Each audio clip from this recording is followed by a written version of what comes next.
Thank you for attending this discussion on how Partners in Health, or PIH, a non-governmental organization with over 30 years of experience strengthening health systems for vulnerable patients, implemented the same community health program design across 3 different country contexts. PIH initially followed a vertical approach by assigning CHWs to individual patients with specific conditions to provide one-on-one psychosocial and treatment support.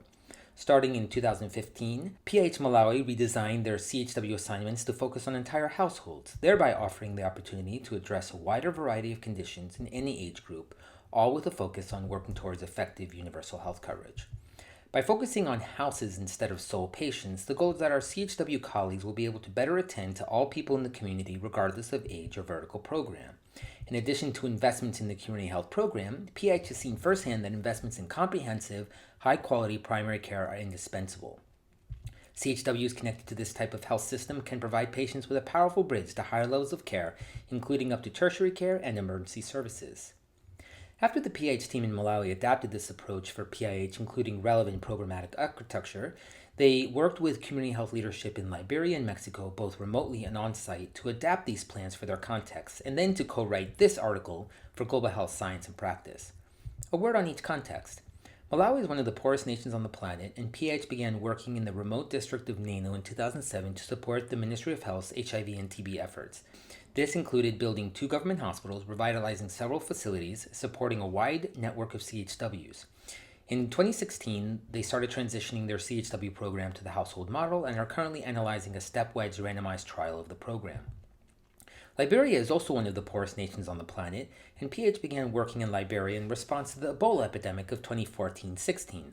Like Malawi, this included revitalizing hospital and facility care and supporting individual HIV, TB, and leprosy patients with CHWs. In response to an approach to support the government to launch a new community health promoters model, the team is now exploring the household model and how it could inform this national program. Mexico is an upper middle income country, but there remain pockets of the country that struggle with extreme poverty and limited access to healthcare. PIH supported community health efforts in Chiapas, Mexico for nearly 2 decades before officially launching PIH-Mexico, or Compañeros en Salud, in 2011. Again, this has included improvements in hospital, facility-based care, and 4 vertical CHW cadres for different diseases. The team is currently working to collapse the responsibilities of these different cadres into a single household-focused cadre that can serve as a model for other impoverished communities in rural Mexico. We found many benefits of adopting the household model. First was greater coverage of multiple health conditions, better integration with health facilities, greater acceptance by community members in the work that the CHWs were doing, and as a result, a greater sense of social connectedness. The household model also offered greater opportunities to focus on the upstream determinants of health. With more disease priorities and patients to focus on, greater CHW autonomy has been a necessity. Finally, many participants felt that reduced stigma was a part of this program, largely because a home visit could be for any family member and a wide variety of conditions, so anonymity was inherently easier to maintain. Nevertheless, we also feel it is important to address the challenges we face. First, we noted that imperfect coordination with health facilities has consequences, especially when the number of patients being channeled into the system increases.